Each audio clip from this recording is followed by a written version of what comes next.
JSA Films, it's 5 a.m. This is when Yonkers wakes up, people start going to work.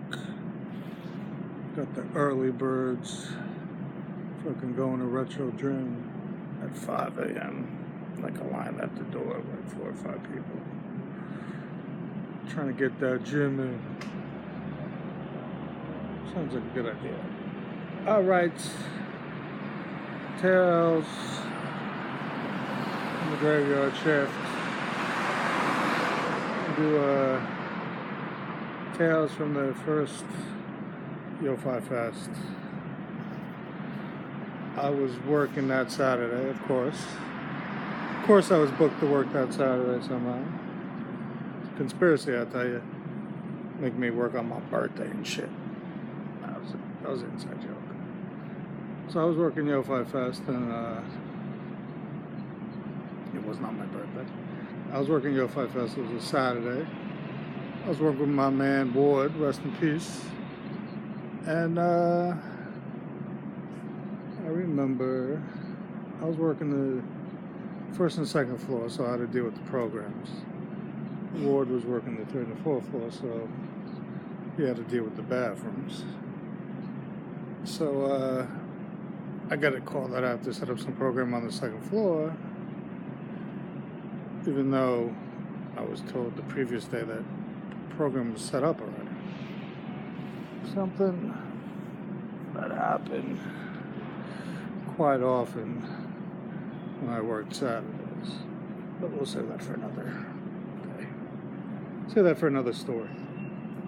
So I'm up on the second floor, and as I'm doing the second floor, setting up this program real quick, I get another call that they need the fucking red carpet vacuum right away. So I call up Ward, which I hating having to do because he had to deal with the fucking bathrooms all fucking day. And I didn't want him to have to fucking deal with another thing. I was like, hey Ward, could you do me a favor and vacuum the red carpet? There's already a vacuum downstairs. He was super nice about it, super complying about it, if that's a word. And he vacuumed the red carpet for me while I set up the program. Set up the program for it. It was the Jacobs Burn Center, Jacob Burns Film Center gimmick. They were doing some kind of classes or some bullshit. And so I was setting that up. Which, by the way, they should change their name. The Jacobs Burn Film Center or whatever. I guess the guy's name is Jacob Burns. Whenever I hear that name, I think about that place. I think it's a fucking burn, like a burn victim unit or something. It's like, I'm not going to see a film at a burn center. What is this? What other... I'll save another Yo-Fi story for next week. Tales from the first annual Yo-Fi Fest, which involves guerrilla marketing of the whole JSA name and what I did that weekend, and the scripts I handed out, who I handed them out to. I remember at lunch I went up to the square, and they had this really cheap 12% alcohol gimmick. I don't think the fucking dude even knew it was alcohol. I called it the Illuminati beer because it was like all this weird symbolism and shit on it.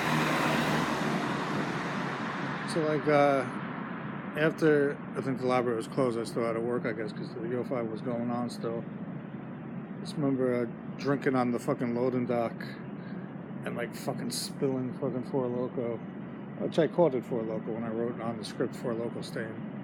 But I spilled the Illuminati fucking red punch beer on the fucking on one of my scripts, which I later ended up crashing the Adderall Diaries set, which is a video somewhere on YouTube. Look for that. Years ago, I crashed the Adderall Diaries set and gave the script with the Kool-Aid, with the Four Loko stain on it to one of the PAs or whatever. That's it. That's it for now for the JSA Films Tales from the Underground. Tales from the first annual Yo-Fi Fest, Vacuuming the Red Carpet story. Next week we'll do the guerrilla marketing story of Jim Street Art and the first Yo-Fi Fest. And my scripts and all that bullshit that I was doing at the time. Alright, that's it for now, Finn.